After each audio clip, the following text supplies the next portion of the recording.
今日嚟咗皇庭廣場宋德路，裏邊環境都好舒適，擺設嚟講都有啲高級，大廳地方亦都非常之闊落，人多都唔使怕要等好耐啊！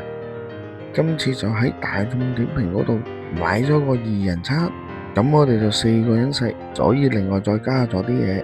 首先嚟咗隻白切雞，呢度份量係半隻嘅，望上去都幾新鮮下嘅，夾起一件嚟睇睇先，都算係幾皮乾肉滑噶。再放埋入口試下先，有雞味正常嘅，跟住就蓮藕豬骨湯，材料都係蓮藕啊豬骨咁啦，飲起上嚟啦，味道都算正正常常嘅，都有啲老火湯嘅味道。呢個係宋德佬招牌菜啊，燒鵝半隻，都有個精美嘅餐具，令到個賣相都幾吸引啊！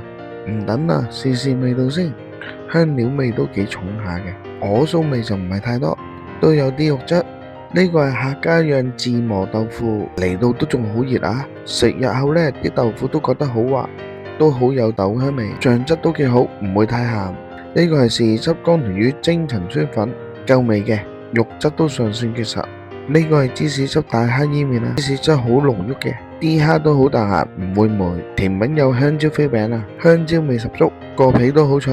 螺絲椒小炒肉啊，唔辣嘅，仲有啲風味添。